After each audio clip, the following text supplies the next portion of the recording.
Hello बच्चों, मैं Gopal sir. Welcome to my YouTube channel Gopal sir classes.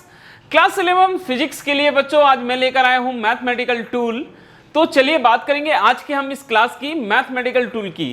Class 11 और class 12 जो बच्चे फिजिक्स को बहुत अच्छे से समझना चाहते हैं, फिजिक्स के जो सारे के सारे डिराइवेशंस, जो मैथमेटिकल कॉन्सेप्ट हैं, न्यूमेरिकल्स हैं, उनको बहुत बेहतरीन तरीके से अगर आप सॉल्व करना चाहते हैं तो आपको जो चीज आना चाहिए या जो चीज समझना चाहिए, ये हम बोल सकते हैं बच्चों, वो है मैथमेटिकल टूल। ये बिगिनर्स के लिए जो क्लास 11 फिजिक्स की शुरुआत कर रहे हैं या ऐसे बच्चे जिनको क्लास 12th में पहुंचने के बाद में भी फिजिक्स के बहुत सारे जो न्यूमेरिकल्स हैं, डिराइवेशंस हैं, उसमें बहुत सारे प्रॉब्लम्स आ रहे हैं, उन सारे बच्चों के लिए ये जो कॉन्सेप्ट है बहुत ही जरूरी है। और ये जो टूल है मैथमेटिकल टूल, इसका नॉलेजमेंट होना बहुत ही जरूरी होता है बच्चों। ऐसे भी बोला गया है कि मैथ्स जो है वो फिजिक्स की भाषा है, फिजिक्स की क्या है, लैंग्वेज है। भौतिकी की भाषा क्या होती है, बोलते हैं गणित होती है। गणित के बगैर हम भौतिकी को समझ नहीं सकते हैं, या भौतिकी के जो सिद्धांत आएंगे, जो थ्योरीज आएंगे, जो प्रिंसिपल आएंगे, उनको हम बता नहीं सकते बगैर गणित की सहायता से। तो फिजिक्स में बच्चों मैथ्स का जो योगदान है वो बहुत ज़्यादा रहता है। आप बगैर मैथ्स जाने फिजिक्स पढ़ने की कल्पना नहीं कर सकते हैं। और अगर ऐसी आप कोशिश करेंगे कि अगर आपको मैथ्स का नॉलेजमेंट नहीं है और आप फिजिक्स पढ़ना चाहेंगे तो ये पॉसिबल नहीं होता है। तो इसीलिए मैं उन सारे बच्चों के लिए जो क्लास 11 फिजिक्स से अपनी शुरुआत कर रहे हैं, मैथमेटिकल टूल लेकर आया हूं। इसको आप बहुत अच्छे से समझिएगा और सारी चीज़ों को आगे जब आप फिजिक्स की पढ़ाई करेंगे, भौतिकी की पढ़ाई करेंगे तो अप्लाई कीजिएगा। ओके, तो आज स्पेशल वीडियो है आप सभी बच्चों के लिए। ये एक वन शॉट वीडियो है जहां मैं अवकलन शुरू भी करूंगा और खत्म भी करूंगा। जितना डिफरेंशिएशन मतलब अवकलन की बच्चों आपको जरूरत है कहां, क्लास 11 क्लास 12 फिजिक्स में, उतना मैं यहां आपको कॉन्सेप्ट देने वाला हूं। पूरा का पूरा अवकलन एक ही क्लास में, एक ही वीडियो में। तो चलिए हमारे साथ बने रहेंगे आप शुरू से लेकर अंत तक। और उन सारे बच्चों से जो नए हैं उनसे मैं बोलना चाहता हूं कि अगर आपने हमारा चैनल सब्सक्राइब नहीं किया है बच्चों तो चैनल सब्सक्राइब करना ना भूलें, वीडियो लाइक कीजिएगा और अपने फ्रेंड्स के साथ में, अपने जितने भी दोस्तों के ग्रुप होंगे उसमें हमारे वीडियो शेयर करते रहिए और सारे बच्चों को हमारे चैनल के बारे में बताएंगे, क्योंकि हम आपको क्लास 11 क्लास 12 फुल कॉन्सेप्ट देने वाले हैं यूट्यूब पर बिल्कुल फ्री में। ओके बच्चों, तो चलिए। और हाँ, एक और बहुत ही महत्वपूर्ण बात, कुछ बच्चे बोलते हैं सर हमको नोट्स चाहिए। तो अगर आपको नोट्स की रिक्वायरमेंट है बच्चों तो उसके लिए आपको ज्वाइन करना होगा हमारा टेलीग्राम जो चैनल है। वहां मैं आपको पीडीएफ फॉर्म में हैंड रिटन जो नोट्स हैं वो अवेलेबल करा दूंगा। ओके, तो चलिए आज की class mathematical tool for class 11th and 12th इसीलिए लिखा हूं क्योंकि 12th के बच्चे भी बहुत सारे डिमांड करते हैं सर हमको भी मैथमेटिकल टूल चाहिए। ठीक है, तो ये दोनों क्लासेस के बच्चों के लिए, क्लास 11 के लिए भी है बच्चों और क्लास 12th के लिए भी है। ठीक है, तो चलिए देखते जाएंगे। तो सबसे पहले मैं आपको बता देता हूं कुछ बहुत ही इंपॉर्टेंट बातें। अगर आप 11-12 फिजिक्स पढ़ रहे हैं तो ये मैथमेटिकल टूल में जो मैंने आपको यहाँ 10 टॉपिक्स दिए हैं, अगर ये 10 आप कंप्लीट कर लेते हैं, अगर ये 10 के 10 टॉपिक अगर आपको क्लियर है तो फिजिक्स को समझने से, फिजिक्स को सीखने से, फिजिक्स को पढ़ने से और पढ़ाने से आपको कोई नहीं रोक सकता। भविष्य में अगर आप फिजिक्स में टीचिंग भी करना चाहेंगे तो अपना मैथमेटिकल कॉन्सेप्ट बहुत अच्छा रखिएगा। तो चलिए देखते हैं बच्चों वो कौन से 10 टॉपिक्स हैं जिसको समझना बहुत ही जरूरी होता है फिजिक्स को पढ़ने और समझने के लिए। तो सबसे पहले मैंने एक नंबर पर रखा है अवकलन डिफरेंशिएशन को, फिर सेकंड समाकलन, क्योंकि अवकलन सीखने के बाद हमको समाकलन सीखना जरूरी होता है और ऐसे बच्चे जो अवकलन कर लेते हैं वही समाकलन कर पाते हैं। तो अवकलन और समाकलन बहुत ज्यादा यूज होता है फिजिक्स में। आप अक्सर देखेंगे डिराइवेशंस में, न्यूमेरिकल्स में अवकलन और समाकलन दोनों का यूज होगा। ठीक है, अवकलन डिफरेंशिएशन, समाकलन क्या होता है बच्चों, इंटीग्रेशन। थर्ड ट्रिग्नोमेट्री, क्लास 9 से क्लास 10 से हम पढ़ते हुए आते हैं। 11-12 में भी मैथ्स में शामिल रहता है ट्रिग्नोमेट्री। तो ट्रिग्नोमेट्री का पूरा नॉलेजमेंट होना भी बहुत जरूरी है। किसके लिए, मैथमेटिकल टूल में क्लास 11th और क्लास 12th फिजिक्स पढ़ने के लिए।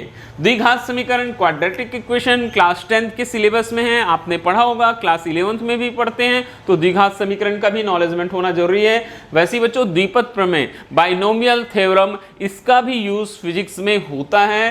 तो ये छोटा छोटा फॉर्मूला बहुत इंपॉर्टेंट होते हैं, आगे हम आपको एक एक करके सारी की सारी चीजें बताते हुए चलेंगे।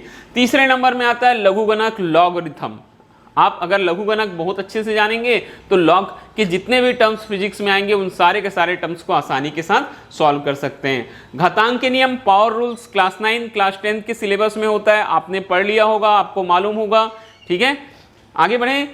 8 नंबर में देखिए क्या लिखा है बच्चों, बीजगणित अलजेब्रा। ये भी हमारे 9th क्लास 10th क्लास के कोर्स में शामिल होता है। क्षेत्रमिति, मेंसुरेशन, बहुत सारे फार्मूले होते हैं बीजगणित में भी और क्षेत्रमिति में भी, सारे फार्मूले आपको मालूम होने चाहिए। और एक और मैंने लिखा है 10 संख्याओं का वर्गमूल। वर्गमूल निकालना 2 विधि होती है, गुणा विधि होती है, गुणनखंड विधि, और एक भागफल विधि, दोनों विधि से आने चाहिए। बहुत सारे बच्चे घबराते हैं जब कैसी संख्याएं आती है, ऐसी संख्याएं आती है जो पूर्ण वर्ग नहीं होती, तो उनका वर्गमूल निकालने में कठिनाई होती है। तो यहाँ हम आपको ये 10 टॉपिक्स क्लियर करवाएंगे ताकि आपका फिजिक्स बहुत बेहतर हो सके, बहुत स्ट्रांग हो सके। ओके, तो चलिए आज की क्लास पूरा का पूरा बेस्ड है बच्चों किस पर, अवकलन डिफरेंशिएशन पर। हम आपको शुरुआत से बताते हैं, एक एक चीजें बहुत ध्यान पूर्वक सुनिएगा, क्या होता है अवकलन आज हम आपको क्लियर कर देंगे। ओके, तो क्लास स्टार्ट करते हैं। अवकलन,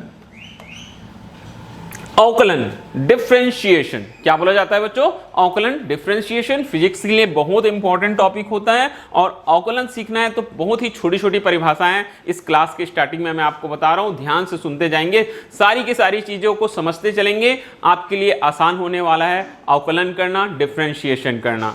ओके, सबसे पहले देखिए अवकलन जब भी आप शुरुआत करते हैं तो कुछ परिभाषाओं के साथ शुरुआत कीजिए। अगर ये चीजें आपको समझ में आएगी तो आगे भी सारी की सारी चीजें समझ में आएगी। मैंने 2 परिभाषाएं रखी बच्चों। सबसे पहले मैंने लिखा है अचर, कांस्टेंट। अचर ऐसी राशियां बोलता है जिनका मान गणितीय संक्रियाओं में, मैथमेटिकल जो ऑपरेशंस होते हैं उसमें चेंज नहीं होता है, या कोई भी हम मैथमेटिकल प्रोसेस करते हैं उस पर बदलता नहीं है, उन संख्याओं को क्या कहते हैं, हम अचर कहते हैं। अचर आपको मालूम होगा एक अचर राशि होती है बच्चों जिसे हम पाई कहते हैं। पाई का मान कितना होता है, 3.14 या 22/7 लेके चलते हैं। तो ऐसी राशियां जिनका मान बदलता नहीं है वो क्या कहलाती है बच्चों, वो अचर कहलाती है। और अचर को हम किससे दिखाते हैं, small a small b small c से व्यक्त करते हैं। आप बोल सकते हैं the quantity whose value is not change for all the mathematical operation is called constant. ऐसी क्वांटिटी जिसकी वैल्यू चेंज नहीं होती है वो क्या होता है बच्चों, वो कांस्टेंट होता है। फिर बात करते हैं चर वेरिएबल्स की, तो क्या बोलते हैं, जिस राशि का मान किसी गणितीय संक्रिया में बदल जाता है, मतलब उसके मान को हम परिवर्तित कर सकते हैं, बदल सकते हैं, ऐसी राशियों को बच्चों हम क्या बोलेंगे, हम उसे चर कहेंगे, वेरिएबल्स कहेंगे। और यहाँ महत्वपूर्ण बात ये होती है, इसको हम small x small y small z से दिखाते हैं। फिर आगे हम इसको इंग्लिश में बोलेंगे, कैसे बोलेंगे, a quantity which take up different value under different situation. अलग अलग परिस्थितियों में इसका मान अलग अलग हो सकता है, मतलब परिस्थितियों के हिसाब से हम इसका मान को क्या कर सकते हैं, बदल सकते हैं। इसे क्या कहेंगे बच्चों, हम वेरिएबल्स कहेंगे। तो बात समझ में आई, बहुत ही छोटी सी अच्छी सी परिभाषा है। अगर आप बोलेंगे तो एक एक लाइन में भी बोल सकते हैं बच्चों, ऐसी राशियां जिनका मान परिवर्तित नहीं होता उन्हें हम अचर कहते हैं, और ऐसी राशियां जिनका मान परिवर्तित होता है उन्हें हम क्या कहते हैं, चर कहते हैं। ठीक है, अब देखो ये चर जो होते हैं ना, ये वेरिएबल्स जो होते हैं बच्चों, ये भी कितने प्रकार के होते हैं, ये भी 2 प्रकार के होते हैं। कितने प्रकार के होते हैं, 2 प्रकार के चर होते हैं। चर 2 प्रकार के होते हैं, वेरिएबल आर 2 टाइप्स। सबसे पहला होता है बच्चों स्वतंत्र चर, इंडिपेंडेंट वेरिएबल बोलते हैं। स्वतंत्र चर नाम से स्पष्ट है, एक ऐसा चर होता है जिसका अपना एक स्वतंत्र मान होता है या एक स्वेच्छ मान होता है। लिखते हैं जो चर स्वेच्छ, स्वेच्छ मतलब अपनी इच्छा से मान ग्रहण कर सकता है उसे हम क्या कहते हैं, स्वतंत्र चर कहते हैं। ये किसी पर भी निर्भर नहीं रहता, ये एक स्वतंत्र मान प्राप्त करता है, ये क्या कहलाता है बच्चों, स्वतंत्र चर कहलाता है। The variable which can take up any value assign to it is called independent variable. Okay, फिर दूसरा नंबर आता है बच्चों परतंत्र चर, डिपेंडेंट वेरिएबल्स के लिए क्या बोलते हैं, वह चर जिसका मान स्वतंत्र चर पर निर्भर नहीं करता। ठीक है, सॉरी, स्वतंत्र चर पर निर्भर करता है। ठीक है, ऐसा चर जिसका मान स्वतंत्र चर पर निर्भर करता है उसे हम क्या कहते हैं, परतंत्र चर। मतलब परतंत्र चर जो डिपेंडेंट वेरिएबल रहेगा वो किस पर डिपेंड रहेगा, वो स्वतंत्र मतलब इंडिपेंडेंट वेरिएबल पर। परतंत्र चर का मान वही होगा जो स्वतंत्र चर के हिसाब से क्या होगा, वहां एग्जैक्ट लगेगा, जो सही लगेगा। ठीक है, तो आप इसको भी एक एक लाइन में बता सकते हैं बच्चों कि स्वतंत्र चर एक ऐसा चर होता है जिसका मान कैसा होता है, स्वेच्छ मान होता है। हम कोई एक अद्वितीय मान रख सकते हैं, उसको हम क्या बोलेंगे, उन्हें हम बोलेंगे स्वतंत्र चर। और इसके अलावा जो परतंत्र चर होता है उसका जो मान रहेगा वो किस पर डिपेंड करेगा, वो जो रहेगा वो स्वतंत्र चर पर निर्भर करेगा, मतलब परतंत्र चर की वैल्यू बदलती रहेगी। आगे हम आपको एग्जाम्पल से बताएंगे। चलिए, इसके बाद फलन, फंक्शन मोस्ट इंपॉर्टेंट है, क्योंकि हम फलनों का ही अवकलन करते हैं। किसका अवकलन करते हैं बच्चों, फलनों का अवकलन करते हैं। बहुत अच्छे से समझिएगा, यहां बोलता है जब कोई चर, एक चर राशि है y, अन्य चर x पर इस प्रकार निर्भर करती, बोलता है एक चर है हमारे पास में बच्चों, एक चर राशि है। चर राशि क्या लिए हमने यहां, हमारे पास जो चर राशि है वो चर राशि है y।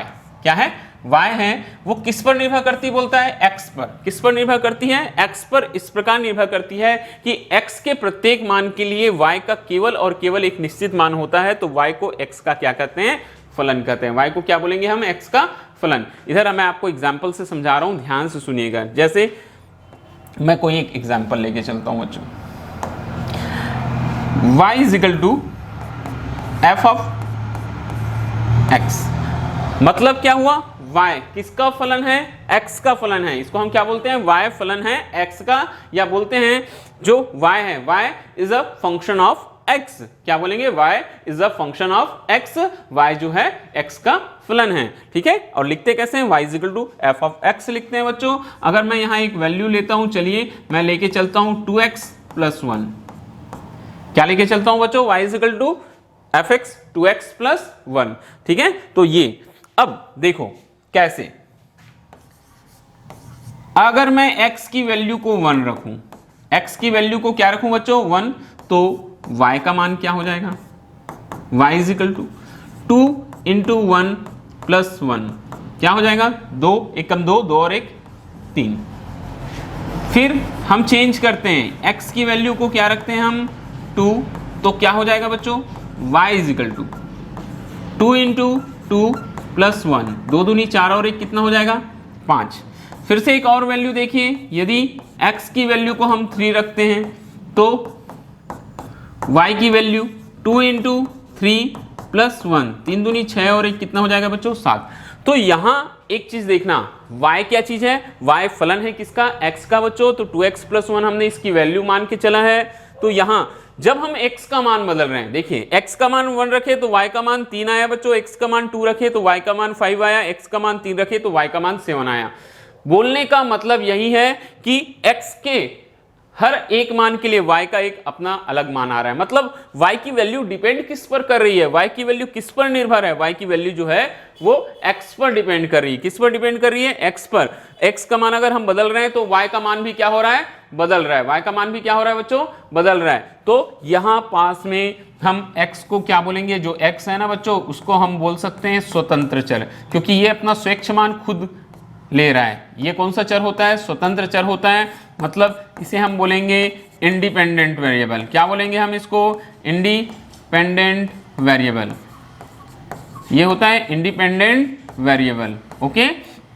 और ये जो y है, y की वैल्यू किस पर डिपेंड है, x पर, तो इसको क्या बोलते हैं बच्चों, डिपेंडेंट वेरिएबल। मतलब क्या हुआ, परतंत्र चर। क्लियर बात, ठीक है। x का हम एक स्वतंत्र मान ले रहे हैं तो y का मान हर बार बदल रहा है, x को हम स्वतंत्र चर बोलते हैं और y को क्या बोलेंगे, परतंत्र चर बोलेंगे। तो समझ में आया बात, y is equal to F of x, मतलब y किसका फलन होता है, x का फलन होता है बच्चों। इसको आप हमेशा याद रखना, जहां पास में x को हम स्वतंत्र चर कहते हैं और y को क्या बोलते हैं, परतंत्र चर कहते हैं। क्लियर। अब मैंने आपको बताया कि अवकलन जो होता है वो किसका होता है बच्चों, वो फलनों का ही अवकलन होता है। किसका अवकलन होता है, फलनों का ही अवकलन होता है। तो अवकलन, डिफरेंशिएशन, ठीक है। यहां देखेंगे जब किसी एक चर राशि y, अब आप बताइए कि ये चर राशि जो है y कौन सी चर राशि है बच्चों, जो y यहां हमने लिखा है ना, वो y वो कौन सा चर है, ये परतंत्र चर है। एक चर राशि y के मान में परिवर्तन अन्य चर राशि x, दूसरी चर राशि x क्या चीज है, स्वतंत्र चर है, क्योंकि y किस पर डिपेंड कर रहा है, x पर निर्भर कर रहा है। ठीक है, y जो है क्या बोलता है, जब किसी एक चर राशि y, पहला जो वेरिएबल है y है, के मान में परिवर्तन, y के मान में परिवर्तन किसके साथ बोलता है? अन्य चर राशि x के सापेक्ष किया जाता है। जो अन्य चर राशि है ना x, उसके साथ में किया जाता है तो उसे x के सापेक्ष y का अवकलन कहते हैं। क्या कहते हैं हम? x के सापेक्ष y का अवकलन, क्योंकि x के हर मान के साथ, ठीक है, x के जितने भी वैल्यूज रखेंगे ना, इधर देखिएगा, यहां देखिए x का मान हमने क्या करते गए? बदलते गए। तो x के साथ किसका मान बदलते गया बच्चों? y का मान बदलते गया। देखिए x का मान 1 तो y का मान 3, x का मान 2 तो y का मान 5, x का मान 3 तो y का मान 7। इस तरह से हम समझ सकते हैं। तो यहां भी हमको वही बोलता है कि जब किसी एक चर राशि y के मान में परिवर्तन, कोई एक जो चर राशि होती है ना y, उसके मान में परिवर्तन होता है किसके सापेक्ष? अन्य चर x के सापेक्ष। तो समझने वाली बात यहां वही है बच्चों कि y जो है वो एक परतंत्र चर है और x क्या है? स्वतंत्र चर है। y का मान किस पर निर्भर करता है? x पर। या हम ऐसे बोल सकते हैं कि x का मान को अगर हम परिवर्तित करें तो साथ साथ y का मान भी क्या हो जाएगा? परिवर्तित हो जाएगा या चेंज हो जाएगा। ओके, तो हम उसे क्या बोलेंगे? उसे हम x के सापेक्ष y का अवकलन कहते हैं। क्या बोलते हैं हम? x के सापेक्ष y का अवकलन कहते हैं। और इसको लिखने का तरीका होता है dy/dx। ये देखिए कैसे लिखेंगे हम इसको? हम इसको लिखेंगे बच्चों dy/dx। ये डिफरेंशिएशन को लिखने का क्या होता है? तरीका होता है dy/dx। मतलब y की वैल्यू में चेंज किसके रिस्पेक्ट में? x के रिस्पेक्ट में। हम इसको बोल सकते हैं change the value of y with respect to x, with respect to x, change the value of y with respect to x। या हिंदी में बोलेंगे तो y के मान में परिवर्तन, किसके मान में? y के मान में परिवर्तन किसके साथ? x के साथ। x का मान हम बदलेंगे, y का मान क्या हो जाएगा? बदल जाएगा। यही अवकलन होता है बच्चों एक चर राशि के साथ, ठीक है, या एक चर राशि के साथ दूसरे चर राशि के मान में परिवर्तन करना। एक x स्वतंत्र चर है, y कैसा है? परतंत्र चर है। x का मान अगर हम बदलेंगे तो y का मान भी क्या होता है? साथ साथ बदलता है। इसी को अवकलन कहते हैं और यही होता है dy/dx। मतलब y के मान में परिवर्तन किसके साथ? x के साथ। ओके, तो चलिए हम आपको कुछ क्वेश्चंस करके समझाएंगे कि अवकलन को कैसे हल किया जाता है। ठीक है, मैं आपको बहुत सारे क्वेश्चंस कराने वाला हूं। सबसे पहले समझ लीजिएगा, अवकलन जो होता है ना बच्चों, वो होता है टोटली फार्मूला बेस्ड। अगर आपको सूत्र मालूम है तो आप कोई भी प्रश्न बहुत ही आसानी के साथ क्या कर सकते हैं बच्चों? सॉल्व कर सकते हैं। कोई भी क्वेश्चन होगा आप आसानी के साथ बना सकते हैं। तो आपको बोर्ड में दिखाई दे रहा होगा महत्वपूर्ण सूत्र, इंपॉर्टेंट फार्मूला। सबसे पहले जब आप ये वीडियो देख रहे होंगे ना, वीडियो को पॉज कर लेना बच्चों, ये सारे के सारे फार्मूले नोट डाउन कर लेना। जितने फार्मूले हैं यहाँ मैंने 13 फार्मूले, बेसिक 13 फार्मूले लिख कर रखे हुए हैं। ये सारे के सारे फार्मूले एक पेज में आप लिख लेंगे और वो पेज जब आप क्वेश्चन बनाएंगे ना तो आपके पास में होना चाहिए। वो पेज आपके कहाँ होना चाहिए बच्चों? पास में होना चाहिए। हमेशा देखते रहना, क्योंकि जो चीज को हम बार बार देखते हैं ना, वो चीजें हमको याद होती जाती है। आप बार बार बनाएंगे, बार बार फार्मूला आपके नजरों के सामने रहेगा, सारे के सारे फार्मूले आपको याद हो जाएंगे। क्लियर? तो चलिए मैं आपको फार्मूले बता देता हूं बच्चों। कुछ फार्मूले हमारे पास है, जैसे dy/dx x का पावर n है या x के पावर n का अवकलन होता है, ये होता है बच्चों n-1। फिर है dy/dx e⁻x का अवकलन e⁻x होता है। dy/dx a⁻x है, a⁻x log a होता है। dy/dx log x 1/x होता है। dy/dx log, अब देखो वो जो पहले वाला था वो e⁻x था तो 1/x हुआ, और दूसरा वाला जो फार्मूला है dy/dx log a⁻x है तो 1/x log e हुआ। ठीक है, तो आगे बढ़ते हैं बच्चों। छठवें नंबर में लिखा है बच्चों dy/dx कांस्टेंट। जब किसी कांस्टेंट का, अचर राशि का अवकलन किया जाता है तो उसका मान क्या आता है? शून्य आता है। क्या आता है बच्चों? शून्य। फिर नेक्स्ट में है 7वें नंबर में dy/dx कांस्टेंट इनटू वेरिएबल। क्या है? Constant into variable. एक अचर और एक चर जब साथ में आते हैं तो अचर को हम क्या करेंगे बच्चों? बाहर करेंगे। और किसका अवकलन करेंगे? चर का। तो याद रहेगा, दोनों बहुत इंपॉर्टेंट है, फार्मूला नंबर 6 और फार्मूला नंबर 7। जब केवल एक सिंगल कांस्टेंट होगा तो उसका जो डिफरेंशिएशन होता है वो क्या होता है बच्चों? वो 0 होता है। मगर जब दोनों के दोनों आते हैं, चर और अचर, तो अचर को बाहर करते हैं और डिफरेंशिएशन किसका करेंगे हम? चर का। याद रहेगा, कांस्टेंट बाहर आएगा और वेरिएबल का डिफरेंशिएशन होगा। ठीक है। और यहां मैं एक बात आप सभी बच्चों को बता देना चाहता हूं, ध्यान से मेरी बात सुनिएगा।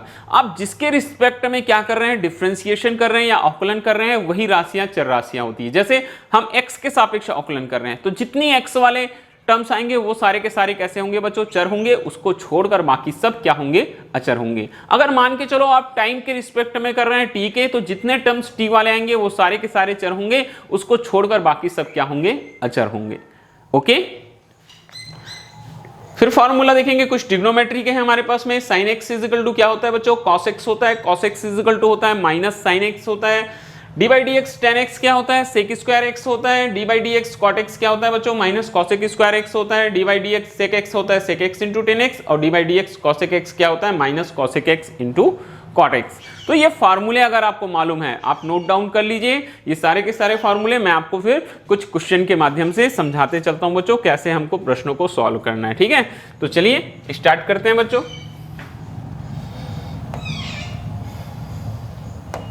चलिए मैं आपको सबसे पहला क्वेश्चन लेके चलता हूं आज के इस क्लास का। बहुत ही सिंपल जो साधारण प्रश्न है हमारे पास में। प्रश्न है बच्चों, x का घात है 3/2।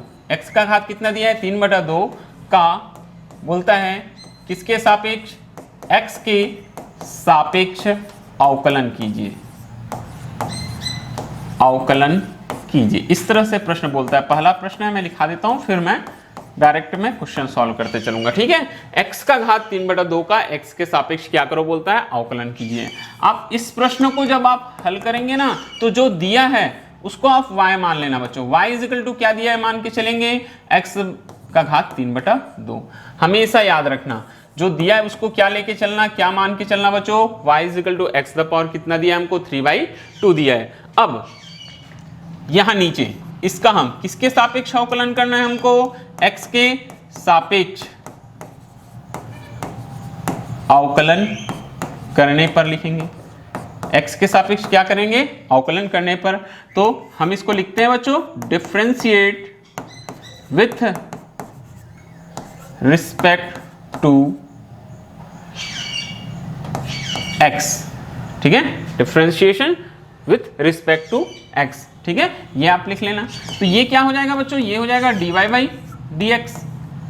y का अवकलन किसके रिस्पेक्ट में, x के रिस्पेक्ट में। y को डिफरेंशिएट कर रहे हैं विथ रिस्पेक्ट टू x, तो कैसे लिखते हैं इसको, dy बाई dx। अब इसी को इक्वल करना, ये dy बाई dx। y की वैल्यू आपको मालूम है, ये देखिए जो y है बच्चों, ये जो y है इसकी वैल्यू आपको मालूम है, तो यहाँ y की वैल्यू पुट करेंगे तो x द पावर कितना हो जाएगा बच्चों, 3/2। x का पावर कितना हो जाएगा, 3/2। ठीक है, तो ये देखते जाएंगे।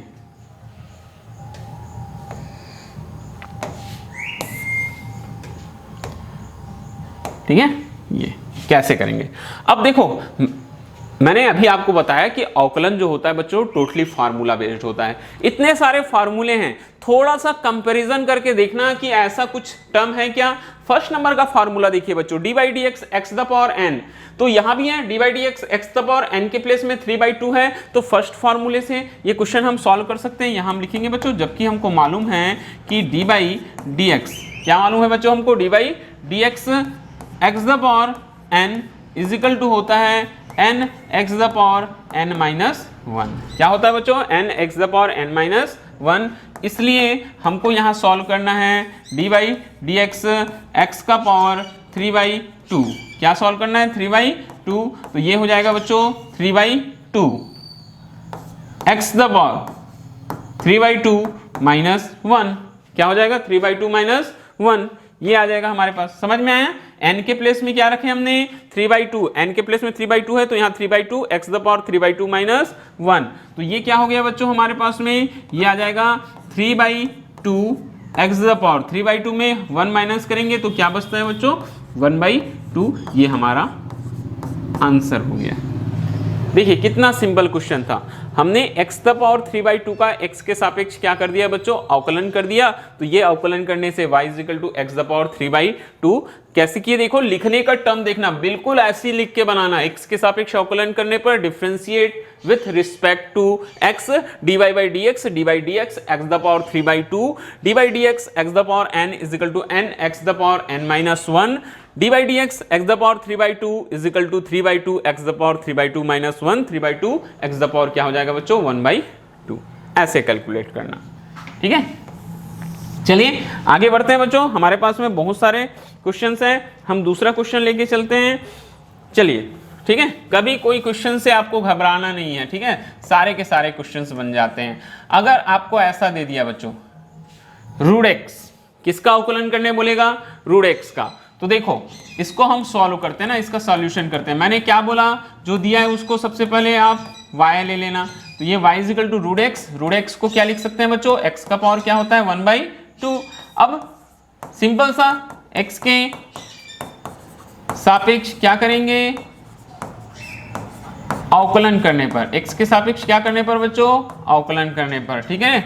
इसको हम लिखेंगे differentiate with respect to x, ठीक है, differentiate with respect to x। क्या हो जाएगा ये हो जाएगा बच्चों dy बाई dx, ये होता है हमारे पास में dy बाई dx, x का पावर 1/2। ये हो गया फार्मूला, आपको मालूम है, अभी मैंने लिखा dy by dx x the power n x the power n minus 1, same formula आएगा। तो n के प्लेस में क्या आ जाएगा बच्चों 1/2, x द पावर n/2 मतलब 1/2 माइनस 1, ये हो जाएगा 1/2 x द पावर माइनस 1/2, ठीक है।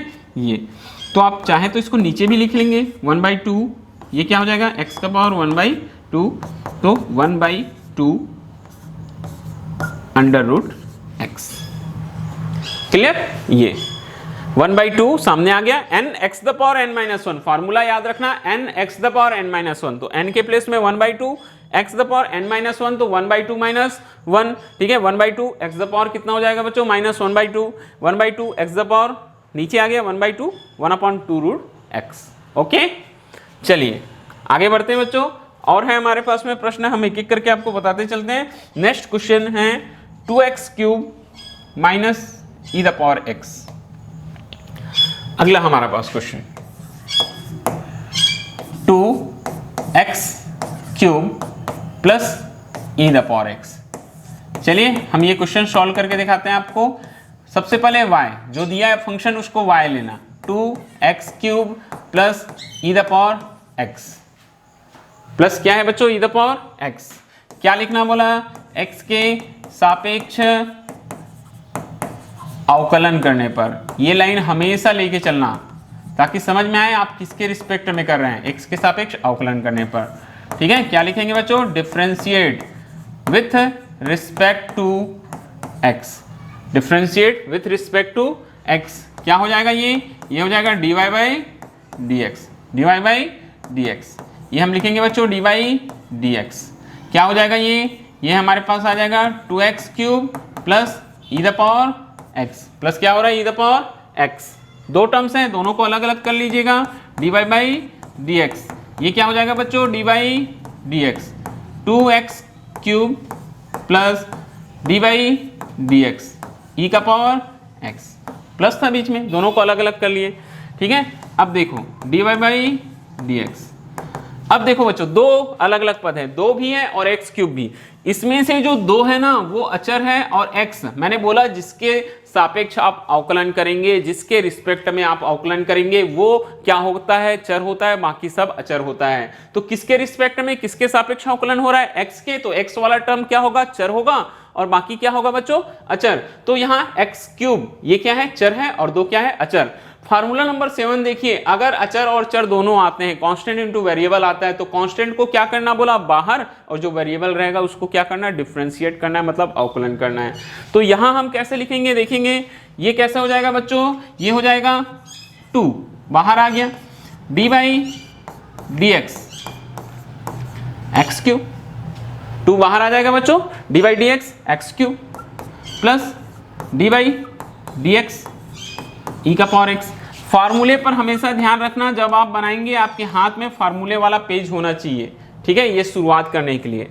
तो ये dy बाई डी एक्स बच्चों, ये 2x cube n x the power n minus 1 से क्या हो जाएगा, ये 3x the power 3 minus 1 plus e the power x। तो ये हो जाएगा बच्चों dy by D x, D by D X 3 दूनी 6 x का square plus e the power x। ये आपका आंसर आ गया। बात समझ में आई? 3 दूनी 6 x स्क्वायर हो गया बच्चों, और e द पावर x का डिफरेंशिएशन क्या होता है, e द पावर x होता है। इस तरह से हमारा आंसर आ गया। ठीक है, चलिए हम कुछ और आपको प्रैक्टिस के लिए कुछ और क्वेश्चन लेकर चलते हैं। यहां अगला जो हमारा क्वेश्चन है बच्चों वो है ax square. Next question, ax square plus bx plus c को डिफ्रेंशिएट करो बोलता है। X square plus B X plus C को आप क्या करो, डिफ्रेंशिएट करो। तो इसको अगर हम सॉल्व करेंगे बच्चों, इसका सॉल्यूशन करते हैं तो हम y इजिकल टू क्या लिखेंगे, X square plus B X plus क्या लिखेंगे, c। ठीक है, ये हो गया। अब differentiate with respect to x, मतलब x के सापेक्ष अवकलन करने पर ये हो जाएगा बच्चों dy बाई डी एक्स, ये लिखेंगे dy by D X. 3 term है, पहले तीनों टर्म को एक साथ लिख लीजिए, X square plus B X plus क्या है बच्चों, c है। नेक्स्ट बार में आप तीनों टर्म्स को अलग अलग करना, क्या आ जाएगा, dy by D X, A x square plus D by D x क्या हो जाएगा, D X plus D by D x क्या हो जाएगा बच्चों, c। यस, ठीक है। तो dy by D X, A आ गया, ये dy by D X X square, ठीक है, plus b, d by D x क्या हो गया, x plus c, d by D X plus c, constant, constant का 0 होता है। देख लो इधर formula, formula number 6, D by D x, C अकेला है, अकेला है मतलब क्या है बच्चों, वो कांस्टेंट है, कांस्टेंट का कितना होता है, 0, मैंने डायरेक्ट 0 लिख लिया। ठीक है, अब यहाँ क्या आया था, अचर और चर आया था। तो अचर कौन सा था बच्चों, ए था, ए कांस्टेंट बाहर आ गया, चर एक्स स्क्वायर है तो एक्स स्क्वायर का अवकलन, ये बी एक्स है तो बी क्या हो गया, कांस्टेंट, और जो चर है एक्स उसका अवकलन। तो d by D x, c constant अकेला था तो फार्मूले से हमने उसको 0 लिख लिया। आगे बढ़ते हैं, d Y by D x क्या हो गया बच्चों, D Y by D x, ये a into x square 2x the power 2 minus 1, 2x the power क्या आ जाएगा बच्चों, 2 माइनस 1 प्लस b।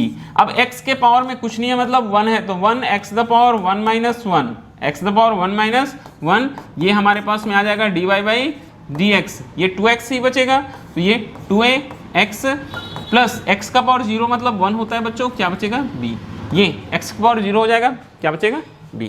तो ये हो गया dy by D x, 2ax plus b। Okay, कर सकते हैं, ठीक है। तो चलिए आगे बढ़ते हैं बच्चों, कुछ और क्वेश्चंस हम आपको करवाते हैं यहाँ। चलिए, ठीक है, बहुत ही सिंपल जो शुरुआती प्रश्न है, शुरुआती दौर के, वो मैं करवा रहा हूँ। ठीक है, आपको देखो एक क्वेश्चन हमको दिया है बच्चों, ध्यान से देखना ना, क्या दिया है, एलएक्स स्क्वायर, ये हमारे पास में क्वेश्चन है। क्वेश्चन है बच्चों l x square plus m x plus n, और पूरे के बटा में दिया है रूट एक्स, पूरे के बटा में क्या दिया है बच्चों, रूट एक्स दिया है, ये रूट एक्स। ठीक है, इसको हमको हल करना है, इसको हमको अवकलन करना है। तो जो दिया है उसको पहले y लिख लेते हैं, y is equal to l x square plus m x plus क्या हो जाएगा बच्चों, n, और रूट एक्स को क्या लिख सकता हूँ मैं, x का पावर 1/2 लिख सकता हूँ, क्या लिख सकता हूँ, x का पावर 1/2।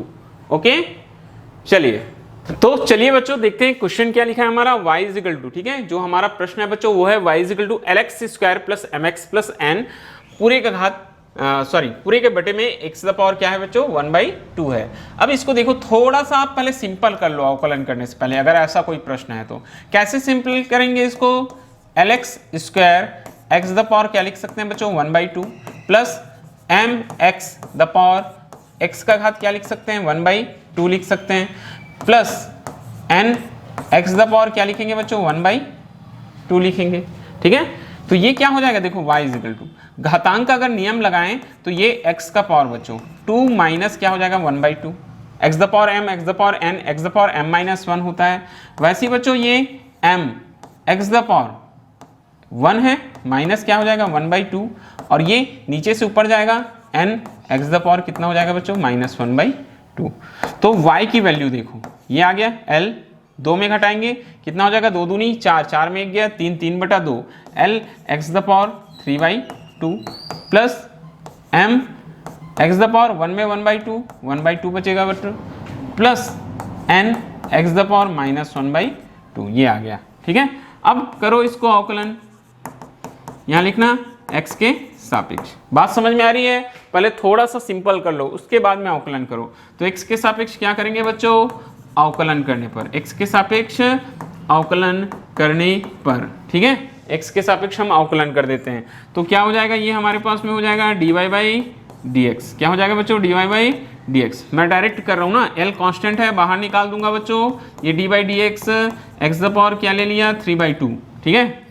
फिर यहाँ m कांस्टेंट है, बाहर निकाल लेना, dy/dx क्या हो जाएगा x का पावर 1/2। लास्ट वाले में n कांस्टेंट है बच्चों, dy/dx x का पावर कितना हो गया -1/2, ठीक है, ये ऐसे। अब सिंपली आप अवकलन कर सकते हैं dy/dx l, ये कितना हो जाएगा 3/2 x the power 3/2 -1 plus m into 1/2, power में है ना, n x the power n-1, formula याद रखना है n x the power n-1, तो n की जगह में 1/2 x the power n-1 1/2 -1 plus n into -1/2 x the power n-1 1/2 -1, ऐसे, ठीक है। तो क्या आ जाएगा बच्चों, dy/dx, ध्यान से देखते जाएंगे ना, ये l का गुना कर देना 3l/2, और 3/2 में 1 माइनस करेंगे बच्चों, तो x the power 1/2 plus m/2, 1/2 है m/2 हो जाएगा, x द पावर 1/2 -1 -1/2 बचेगा, ये माइनस हो जाएगा बच्चों n/2, क्या हो जाएगा हमारे पास n/2, और ये दोनों का दोनों 8 हो जाएगा, x द पावर कितना हो जाएगा -3/2, ये आपका होगा बच्चों आंसर, ठीक है। तो ऐसा कोई प्रश्न मिला तो उसको पहले थोड़ा सा सरल कर लेना, फिर उसको x के रिस्पेक्ट में क्या कर सकते हैं आप, डिफरेंशिएट कर सकते हैं, ठीक है। चलिए बच्चों एक और क्वेश्चन यहां से हम देखते हैं, ये क्वेश्चन ध्यान से देखिएगा, एक और महत्वपूर्ण प्रश्न है हमारे पास में। y इज इक्वल टू बोलता है x the power 4, y is equal to x the power 4, ठीक है, -2 sin x plus 3 cos x, plus क्या है बच्चों 3 cos x, ये। तो हम इसको क्या करेंगे, डिफरेंशिएट करेंगे, differentiate with respect to x, तो क्या हो जाएगा बच्चों, ये हो जाएगा dy/dx, dy/dx 3 टर्म्स है, पहला term dy/dx x the power 4 -2 constant है, देखो अब डायरेक्ट कर रहे हैं ना हम, dy/dx, क्योंकि हमको समझ में आ गया कांस्टेंट को बाहर निकालना है, sin x प्लस बच्चों ये 3 हो जाएगा, dy/dx किसका होगा cos x का, 3 कांस्टेंट था बाहर आ गया, ठीक है। आगे बढ़ते हैं, dy/dx x the power 4 x the power 3 -1, sorry 4 -1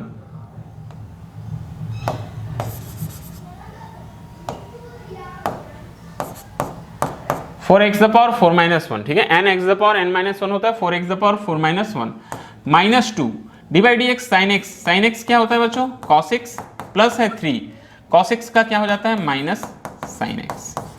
formula आपको मालूम रहना चाहिए, फार्मूला इधर लिखा हुआ है, देखो sin x का क्या होता है cos x, sin x का क्या होता है बच्चों 8th नंबर में लिखा है, cos x का होता है sin x। केवल आपको फार्मूला पुट कर देना है, क्या कर देना है आपको, केवल फार्मूला पुट कर देना है, ठीक है।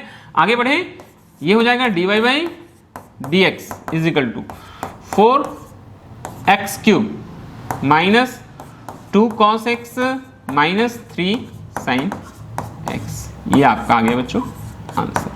तो मुख्य चीजें हैं फार्मूला, ये फार्मूले अगर आपको मालूम है, तो आप आसानी के साथ सॉल्व कर सकते हैं। और जो बच्चे मैथ्स वाले हैं वो तो ये भी पढ़ेंगे कि ये फार्मूले बनते कैसे हैं, कैसे बने हैं, ठीक है। तो फिजिक्स के लिए इतना जरूरी है कि आपको फार्मूला मालूम रहे और इस तरह से आप क्या कर सकें बच्चों, क्वेश्चंस को सॉल्व कर पाएं। ओके, तो ये था हमारा सबसे जो सिंपल पार्ट था बच्चों, सरल अवकलन, ठीक है। वन शॉट वीडियो लेके चल रहे हैं, पूरा का पूरा कॉन्सेप्ट आज ही हम आपको क्लियर करेंगे, इसी वीडियो में आपको बताएंगे।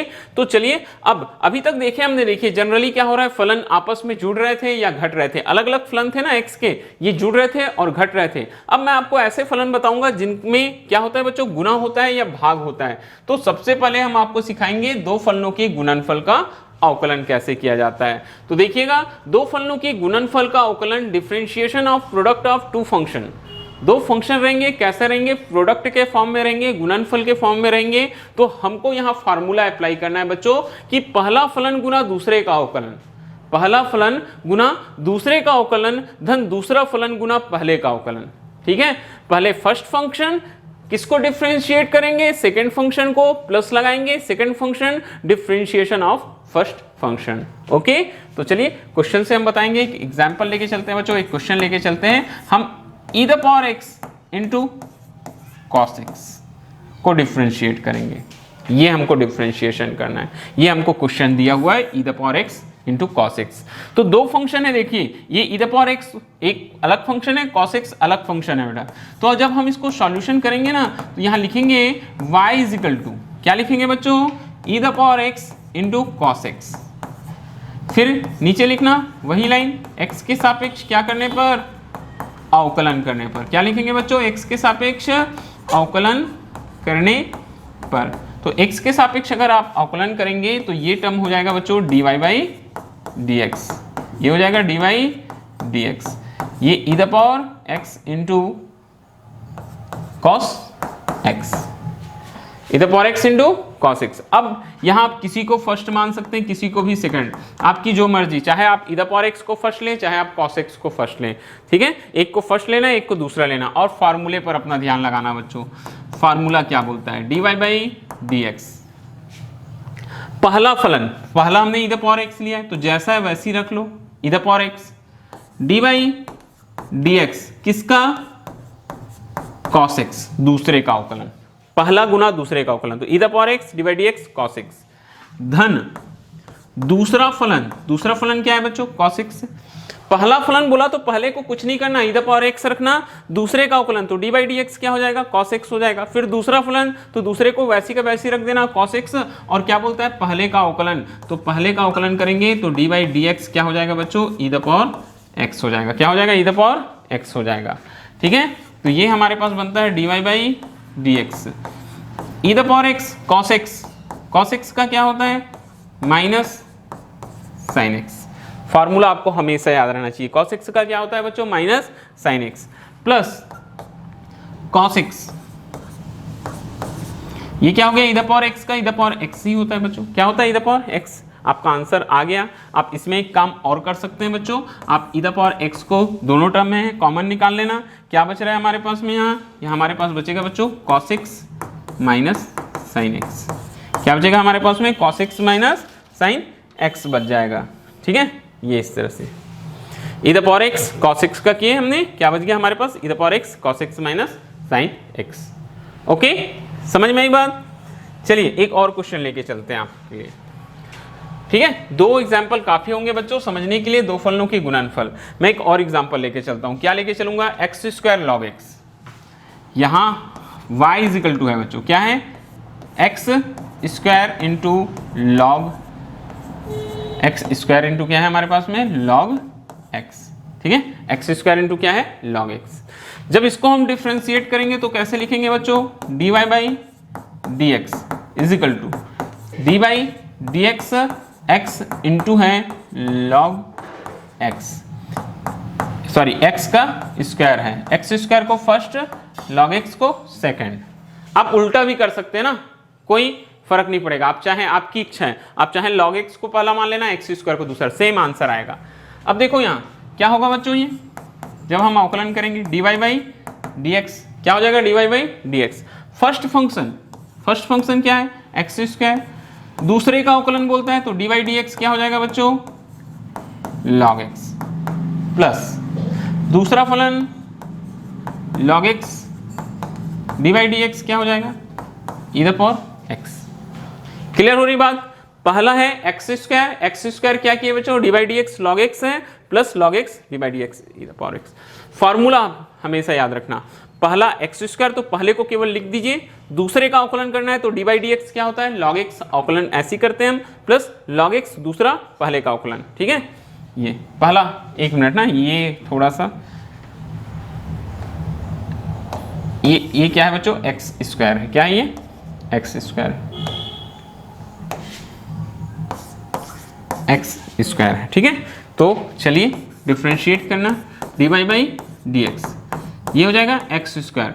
लॉग एक्स का क्या हो जाएगा बच्चों 1 अपॉन एक्स, लॉग एक्स का क्या हो जाता है 1 upon x plus log x X square का 2x द पावर 2 माइनस 1 हो जाएगा। ये एक एक एक्स कैंसिल हो जाएगा, यहाँ से जो सरल होता है उसको सरल करते चलना, d Y by D x क्या बचा बच्चों x प्लस ये 2x द पावर 2 माइनस 1 मतलब क्या बचेगा 2x बचेगा, और ये साथ में क्या आ जाएगा बच्चों log x। यहाँ से हम x को कॉमन निकाल सकते हैं, दोनों से क्या करेंगे x को कॉमन निकालेंगे 1 प्लस 2 log x, क्या बचेगा 1 plus 2 log x, x common निकालेंगे 1 प्लस 2 log x। तो बात समझ में आई? इस तरह से आप क्या कर सकते हैं, दो फलनों के गुणनफल का अवकलन कर सकते हैं। और आगे बढ़ेंगे, अब हम आपको बताने वाले हैं कि दो फलनों के भागफल का किस तरीके से आप क्या कर सकते हैं बच्चों, अवकलन कर सकते हैं। तो दो फलनों के अगर भागफल का अवकलन करना है तो इसके लिए भी फार्मूला होता है डिफरेंशिएशन क्वोटिएंट ऑफ, ठीक है, क्वोटिएंट ऑफ टू फंक्शंस। आपको यहाँ कैसा रहेगा, दो डिवाइड के रूप में रहेगा बच्चों, डिवीजन के रूप में रहेगा, डी बाई डी एक्स। अब देखो ये कैसा होता है, ये होता है अंश बटा हर। भागफल मतलब कैसा होगा, अंश बटा हर, हर गुना, कहां से स्टार्ट करेंगे, हर गुना अंश का अवकलन माइनस अंश गुना हर का अवकलन, फिर जो आएगा ना बच्चों पूरे में हर का स्क्वायर करना, पूरे में क्या करना, हर का स्क्वायर। फिर से देखो D by D x nominator upon denominator, nominator upon denominator, starting कहां से करेंगे, डिनोमिनेटर से करेंगे, into differentiation of nominator, minus करेंगे बच्चों nominator into differentiation of denominator upon denominator का होल स्क्वायर, डिनोमिनेटर का क्या हो जाएगा होल स्क्वायर। ये भी मैं आपको एक क्वेश्चन से एग्जांपल से समझाता हूं बच्चों। तो चलिए हमारे पास में एक फंक्शन है, मान के चलेंगे y इज इक्वल टू, क्या है बच्चों हमारे पास में फंक्शन,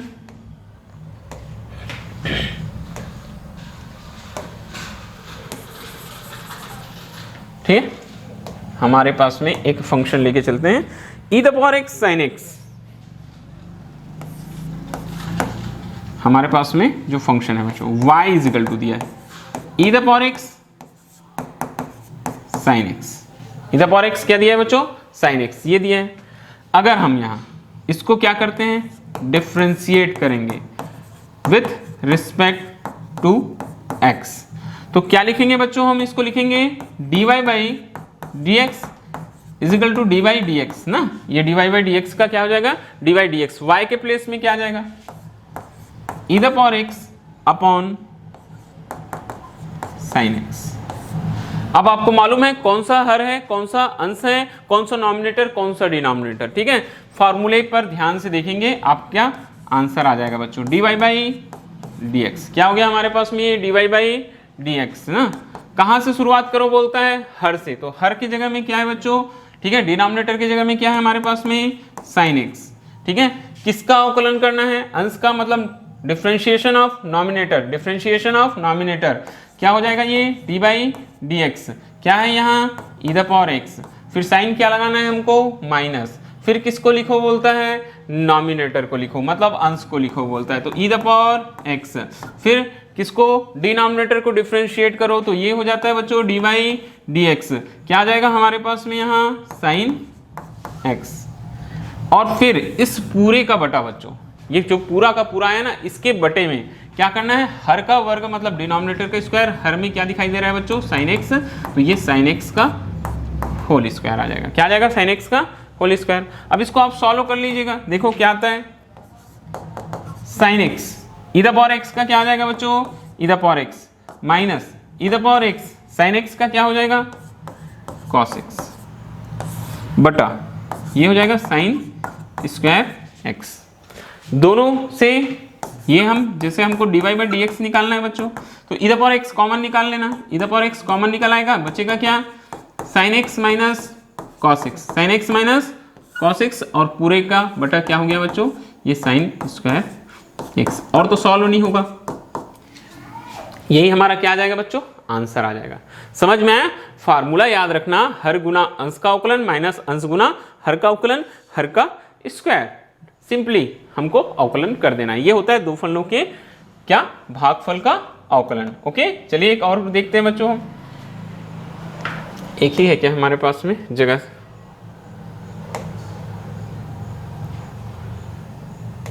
चलिए यही मैं आपको एक और क्वेश्चन सॉल्व करके दिखाता हूं, ठीक है।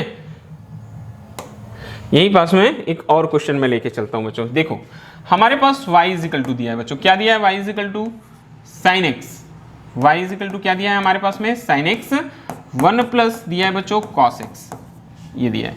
इसको हमको डिफ्रेंशिएट करना है, तो ये हो जाएगा बच्चों dy बाई डी एक्स, ये हो जाएगा dy बाई डी एक्स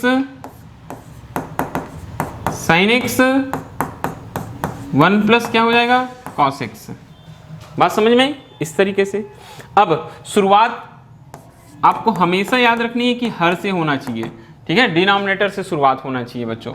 तो क्या आ जाएगा हमारा ये 1 प्लस कॉस एक्स, किसका अंश का अवकलन, अंश में है बच्चों साइन एक्स, माइनस का साइन लगाएंगे, अब क्या करेंगे अंश को लिखेंगे और हर का अवकलन करेंगे, तो डी बाई डी एक्स क्या आ जाएगा 1 प्लस कॉस एक्स। बात समझ में आई आपको? कहाँ से स्टार्ट करते हैं डिनोमिनेटर, ठीक है, नॉमिनेटर को डिफरेंशिएट करेंगे, फिर क्या लिखेंगे बच्चों आप नॉमिनेटर को लिखेंगे, डिनोमिनेटर को डिफरेंशिएट करेंगे, और नीचे में बच्चों 1 प्लस कॉस एक्स का क्या हो जाता है होल स्क्वायर, ठीक है। तो देखते जाएंगे d Y by D x is equal, ये क्या आ रहा है 1 plus cos x, sine x का होता है बच्चों कॉस एक्स, माइनस है ये साइन एक्स, 1 का डिफरेंशिएशन 1 कांस्टेंट है तो 0, कॉस एक्स का बच्चों कॉस एक्स का क्या हो जाएगा माइनस साइन एक्स हो जाएगा। तो इसको मैं डायरेक्टली लिख सकता हूं, क्या लिखूंगा बच्चों माइनस साइन एक्स, क्या लिख लूंगा माइनस साइन एक्स, और ये पूरे का बटा ये क्या हो जाएगा 1 प्लस कॉस एक्स का स्क्वायर, क्या हो जाएगा बच्चों 1 प्लस कॉस एक्स का स्क्वायर। थोड़ा सा इसको आपको सॉल्व करना पड़ेगा ना, कॉस एक्स इंटू 1 क्या हो जाएगा बच्चों ये कॉस एक्स हो जाएगा, cos x into cos x sine square x हो गया, और नीचे बच्चों 1 प्लस कॉस एक्स पूरे का होल स्क्वायर। अब आपको मालूम है cos square x plus sine square x कितना होता है 1 होता है, इधर मैं बता रहा हूँ, ठीक है, ध्यान से सुनिएगा। ये d Y by D x वो 1 हो जाएगा बच्चों, तो क्या आ जाएगा यहाँ cos x है और cos x है प्लस क्या आ जाएगा 1, क्यों, क्योंकि cos square x plus sine square x क्या हो जाएगा 1 हो जाएगा, ठीक है।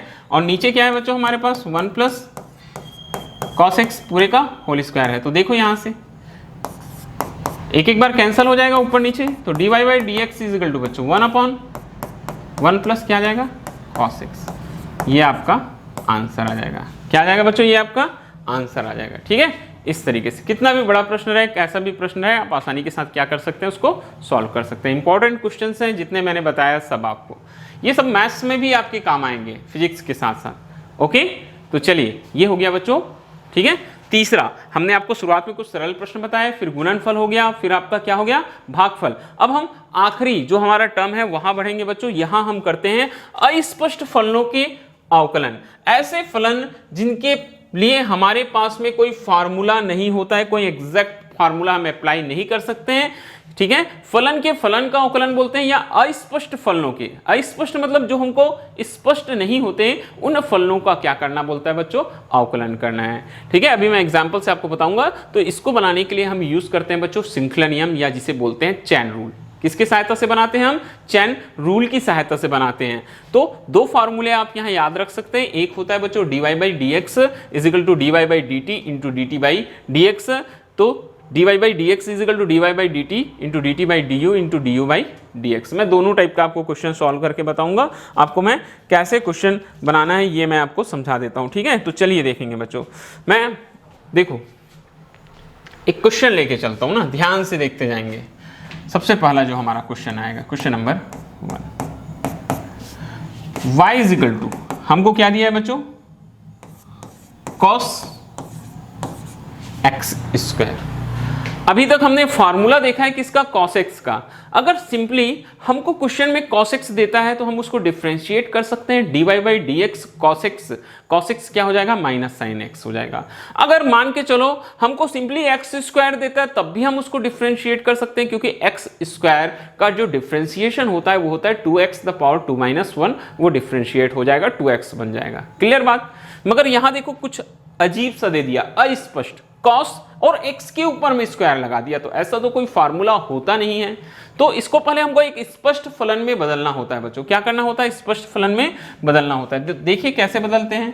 यहां जब हम इसको सॉल्व करेंगे ना, तो देखो क्या करेंगे बच्चों, ये जो अस्पष्ट दिखाई दे रहा है यही आपका परीक्षा होता है। आपको अस्पष्ट को खोजना है, जो ऑड दिखाई दे रहा है, जो अलग दिखाई दे रहा है। कहां अलग लग रहा है, हम अक्सर देखते हैं cos x लिखा हुआ रहता है। क्या लिखा रहता है, cos x लिखा रहता है, या cos नहीं रहेगा तो केवल x स्क्वायर रहेगा। मगर यहां cos x के ऊपर में लगा दिया स्क्वायर, तो यहां ऑड मतलब समझते हैं विषम, जो सबसे क्या हो, अलग हो, सबसे क्या हो बच्चों, डिफरेंट हो, उसे हम क्या बोलते हैं, उसे हम ऑड बोलते हैं। तो यहाँ ऑड क्या लग रहा है आपको अलग क्या दिख रहा है, ये आपको देखना है। तो यहाँ जो ऑड है बच्चों वो ऑड लग रहा है एक्स स्क्वायर, तो जो ऑड लगेगा उसको आप कुछ भी मान सकते हैं। मैं यहाँ टी मान के चलता हूँ, कोई भी। अगर टी की जगह कई बच्चे पूछते हैं कुछ और ले सकते हैं, हाँ जरूर ले सकते हैं, आपकी इच्छा। तो मैं तो यहाँ टी लेके चलता हूँ बच्चों। मैं अगर यहाँ मानूंगा, ठीक है, टी माना, एक्स स्क्वायर बराबर क्या मान लिया बच्चों, टी। ध्यान से देखिएगा, एक्स स्क्वायर को टी, तो y की भी वैल्यू चेंज हो जाएगी। y इज इक्वल टू क्या लिख सकते हैं हम, एक्स स्क्वायर को t लगाएंगे तो y इज इक्वल टू क्या हो जाएगा बच्चों, cos t। बात समझ में आई। एक्स स्क्वायर को हमने t माना तो y को क्या लिख सकते हैं हम, cos t लिख सकते हैं। अब हमारे पास में जो रूल है बच्चों, श्रृंखला नियम, या हम बोलते हैं जो चैन रूल, यहाँ हम चैन रूल अप्लाई करते हैं। क्या करेंगे हम, चैन रूल अप्लाई करेंगे।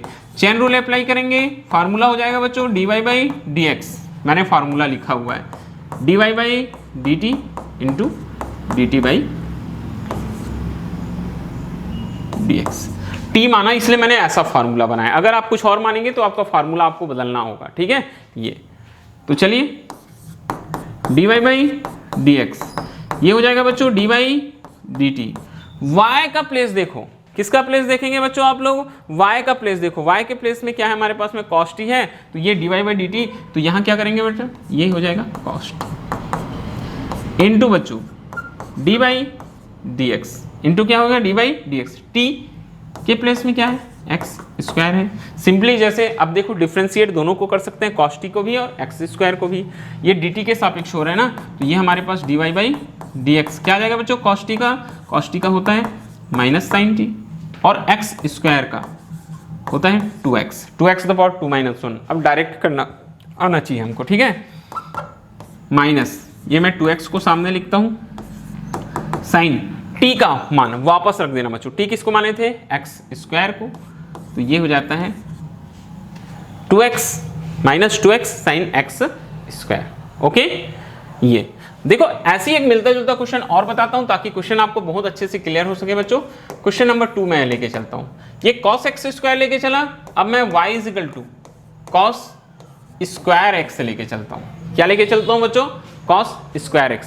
तो ये भी ऑड लग रहा है, क्यों, क्योंकि cos के ऊपर में स्क्वायर लग गया। हमारे पास में तो ऐसा कोई फार्मूला नहीं है जहां से हम क्या कर सकते हैं, cos x स्क्वायर को क्या कर सकते हैं, सॉल्व कर सकते हैं।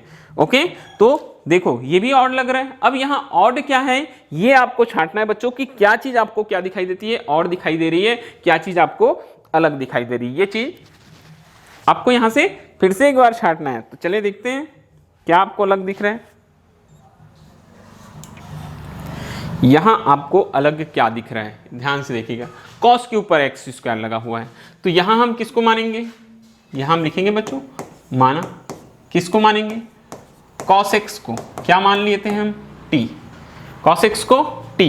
अगर cos x को t मानेंगे तो y इज इक्वल टू क्या हो जाएगा, t का स्क्वायर। cos x की जगह t रख देंगे तो y इज इक्वल टू क्या हो जाएगा बच्चों, t का स्क्वायर। ठीक है, जो और दिखेगा उसको मानना। आगे अब कौन सा नियम हमारे पास में होता है बच्चों, श्रृंखला नियम। तो श्रृंखला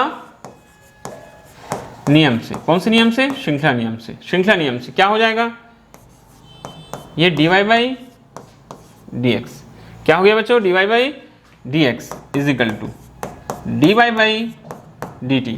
ध्यान से देखते जाएंगे ना, dy by dt into dt by du। तो ये dy by dx, dy by क्या हो जाएगा बच्चों? dt। y का प्लेस देखो, y के प्लेस में क्या है? t स्क्वायर है, और ये dy बाई du t, ठीक है। सॉरी ये x आएगा ना, एक मिनट, थोड़ा सा फार्मूला हमारा u के प्लेस में बच्चों x आएगा। क्या आएगा? x आएगा। ये x है, ये x हो जाएगा बच्चों, ये x हो जाएगा, ये हो जाएगा cos x। क्या हो जाएगा? cos x। सिंपली आकलन कर सकते हैं dy by dx, t square का 2t, और cos x का बच्चों मैंने बताया cos x का क्या होता है? माइनस साइन x होता है। तो ये dy बाई dx 2, माइनस को सामने लगा देना 2, t का मान, या माइनस 2 के साथ में साइन x को भी लगा दो, और t का मान बच्चों, t किसको माने थे? cos x को। अब देखो ट्रिग्नोमेट्री का हमारा फार्मूला होता है, इसलिए मैंने बोला ट्रिग्नोमेट्री भी आपको आना चाहिए। 2 sin x cos x क्या होता है बच्चों? माइनस, माइनस तो लगाना ही पड़ेगा, पहले से है। ये होता है sin 2x। क्या होता है बच्चों? sin 2x। ये माइनस क्या हो जाएगा हमारे पास में? ये हो जाएगा sin 2x। क्या हो जाएगा बच्चों? ये माइनस sin 2x हो जाएगा। बात समझ में आई? ये हो जाएगा माइनस sin 2x। तो इस तरीके से ये क्या होता है? अस्पष्ट फलनों के लिए हमको श्रृंखला नियम या चैन रूल का यूज करना होता है। ठीक है, हमारे पास कुछ और प्रश्न है, वो भी हम आपको सॉल्व करके दिखा देते हैं। चलिए फटाफट आगे बढ़ते हैं बच्चों। ठीक है, चलो ठीक है, मैं एक आध क्वेश्चन और आपको यहाँ से बता सकता हूँ। ठीक है, तो चलिए, अगर क्वेश्चन में बच्चों हमारे पास में जो क्वेश्चन है हमारे पास में, उस क्वेश्चन में क्या हो? क्वेश्चन देखो, अगर e द पावर 10x है, क्या है हमारे पास? e द पावर 10x, ये ठीक है। तो मतलब क्या है? y की जगह में क्या दिया है? e का पावर 10x। अब हम जनरली देखते हैं कि क्या लगा रहता है क्वेश्चन में, पावर में क्या लगा रहता है बच्चों हमारे पास में? ये 10x की जगह में, ठीक है, जो पावर रहता है बच्चों 10x की जगह में x रहता है, तो x की जगह में 10x लगा दिया, तो ऑड हमको यही दिखाई दे रहा है। तो यहाँ क्या करेंगे? हम मान लेंगे बच्चों, माना किसको मानेंगे हम? 10x को। क्या मान लेना? t। 10x को t मानेंगे, तो 10x को t मानने से y इज इक्वल टू बच्चों क्या आ जाएगा हमारे पास? e the power t। y is equal to e the power t। अब यहाँ आप पुट कर देना, कौन सा नियम? श्रृंखला नियम। dy by dx, dy by dx क्या हो जाता है? d बाई dx, ठीक है, ये हो जाएगा dy बाई ये हो जाएगा बच्चों dy by dt into dt by dx, dy by dx, d by dt। y की वैल्यू पुट करना, y की वैल्यू है e the power t into D by D x into क्या है बच्चों हमारे पास? D by D X. T के जगह हमने क्या माना है? 10x लिया। ये हो जाएगा हमारे पास में d Y by D x, E the power t का ई द पावर टी, और 10x का क्या हो जाएगा? Sec square x। तो हम लिखेंगे यहाँ d Y by D x, E the power t, e the power t, t को क्या बनाएंगे हम? 10x into sec square x। Okay, ये आपका आंसर हो जाएगा। चलिए एक लास्ट प्रश्न आपको मैं सॉल्व कराता हूँ। साइन 2x का करके देखते हैं। साइन 2x, ठीक है, साइन 2x का करके देखते हैं। साइन 2x देखो कैसे सॉल्यूशन करेंगे। y इज इक्वल टू क्या है बच्चों? Sign 2x। आपको यहां क्या ऑड लग रहा है? साइन x होता है, यहां साइन x की जगह साइन 2x लगा दिया, तो किसको मानेंगे हम? यहां मानेंगे बच्चों 2x को, जो ऑड दिखता है उसी को मानते हैं। तो 2x t हो गया, 2x को क्या मान लिए? t मान लिए। तो y इज इक्वल टू बच्चों क्या हो जाएगा? Sine t। y is equal to क्या हो जाएगा बच्चों हमारे पास में? साइन t हो जाएगा। ठीक है, ये साइन t हो गया। फिर से कौन सा रूल अप्लाई करेंगे? चैन रूल अप्लाई कीजिएगा, dy बाई क्या हो जाएगा बच्चों, dx। ठीक है, ये हो जाएगा हमारे पास में dy by dt into dt by dx into क्या हो जाएगा बच्चों, dt बाई dx। ठीक है, तो आप वैल्यू रखना d बाई dt। y का प्लेस बच्चों, y इज इक्वल टू क्या है हमारे पास में, sin t है। y के प्लेस में क्या है बच्चों, sin t है, into d by dx, t के जगह में क्या है 2x है, t के जगह में क्या है बच्चों 2x है, तो ये हमारे पास हो जाएगा dy by dx sin t cos t। sin t का क्या हो जाएगा बच्चों cos t, और 2x का 2 बाहर आएगा, x का क्या होगा 1 होगा, तो हम इसको लिख सकते हैं 2 cos t, और वापस रखना cos t के जगह में क्या रख देंगे cos x, ये 2 cos 2x क्या हो जाएगा, ये 2 cos 2x। ठीक है, अब यहां से मैं एक हिंट बताता हूं आपको, देखो ये तो sin 2x आया बच्चों, अगर sin 3x होता तो देखो जैसे cos sin 2x का 2 cos 2x, तो sin 3x का 3 cos 3x।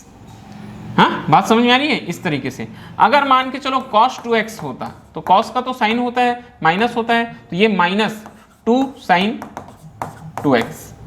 cos 3x होता बच्चों, ये आप समझ सकते हैं, तो ये माइनस 3 sin 3x, इस तरीके से। ठीक है, जैसे जैसे आप क्वेश्चंस को और आगे सॉल्व करते जाएंगे ना, चीजें आपको क्लियर होती चलेगी और अच्छे से समझ में आती चलेगी। ठीक है, तो इतने अगर आपने क्वेश्चन कर लिए तो क्लास 11 क्लास 12 फिजिक्स में डिफरेंशिएशन जहां जहां आएगा सारा का सारा आपका सॉल्व हो जाएगा। ओके, तो चलिए ये पूरा का पूरा प्रैक्टिस कीजिएगा, कॉपी में नोट कीजिएगा। अगर आपको और क्वेश्चन और सॉल्यूशन की जरूरत है तो आपको हमारा टेलीग्राम चैनल ज्वाइन करना पड़ेगा, वहां आकर अपनी प्रॉब्लम्स आप शेयर कर सकते हैं। आप कोई भी पीडीएफ की जरूरत है तो वहां से हम आपको पीडीएफ अवेलेबल करा देंगे। ओके बच्चों, अगर ये वीडियो अच्छा लगा होगा तो वीडियो लाइक कीजिएगा, वीडियो अपने फ्रेंड्स के साथ शेयर कीजिएगा, और अपने फ्रेंड्स को भी बोलिएगा हमारा चैनल सब्सक्राइब करने। आप भी चैनल सब्सक्राइब कीजिएगा। थैंक यू, फिर से मिलेंगे एक नए टॉपिक के साथ मैथमेटिकल टूल के। ओके, तब तक के लिए आप सभी बच्चों को थैंक यू।